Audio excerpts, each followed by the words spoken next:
Comme c'est étrange. La vie est pleine de surprises. C'est vrai, la vie est une surprise. Chaque jour,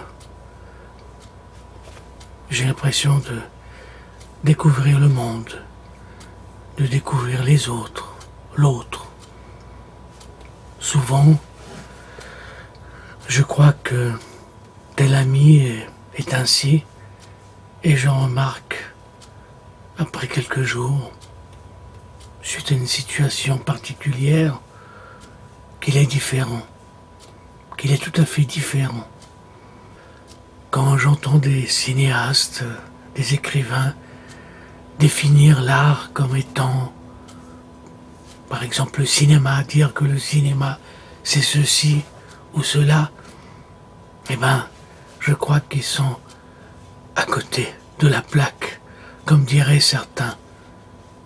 La jeunesse, oui, à côté de la réalité, à côté de la chose qui est en mouvement, qui ne cesse de bouger, de se transformer, d'être autre chose. Dès que l'on affirme quelque chose,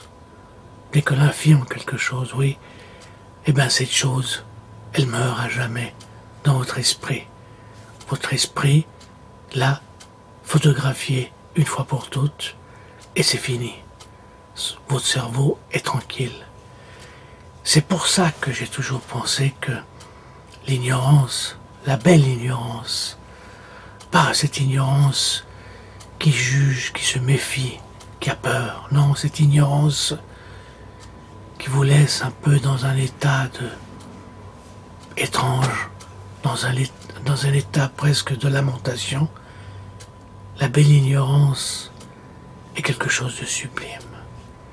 La chose que vous voyez, vous ne la connaissez pas, vous ne pouvez pas la définir, et c'est sublime. Vous n'arrivez pas à vous dire ce qu'elle est, ce qu'elle va devenir, d'où elle vient, où elle va, à quoi sert-elle. Ça c'est beau, c'est l'inconnu le plus total, c'est la surprise. Je me souviens, quand j'étais enfant, nous habitions dans une maison avec une petite courette, et on était séparés par un jardin, et au fond de ce jardin, il y avait un grand mur. Puis au-delà de ce grand mur, il y avait une maison, et puis un jardin. Et en étant petit, je regardais toujours ce mur, et je me demandais, qu'est-ce que ça doit être ce jardin au-delà du mur? Qu'est-ce qu'il y a au-delà de ce mur? Je me disais, ça doit être quelque chose de fabuleux, de fantastique.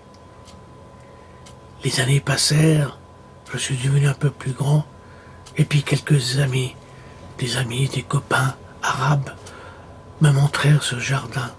J'ai découvert ce jardin au-delà du mur, et je fus terriblement déçu.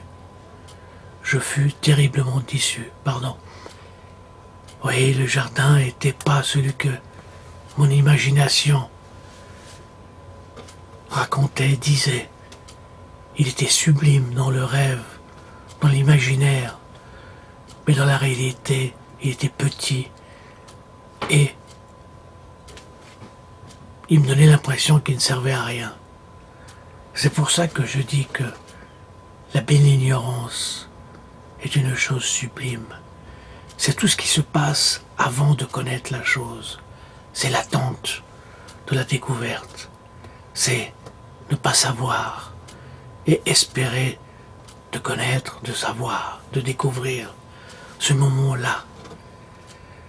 Une fois la chose découverte, le charme, la beauté de la chose, en quelque sorte, tue la chose.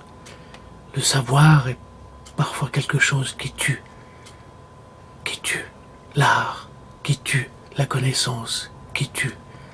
Savoir, ce n'est pas faire un pas de plus vers un monde meilleur, mais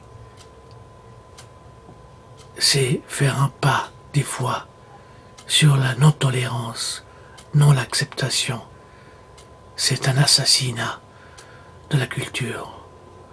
Connaître, savoir, c'est tuer, tuer l'autre, tuer la chose, tuer l'avenir.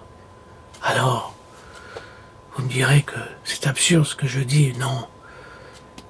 L'ignorance, la belle ignorance, celle qui ne juge pas, celle qui vous transporte dans un monde étrange, ça, c'est du divin. Merci.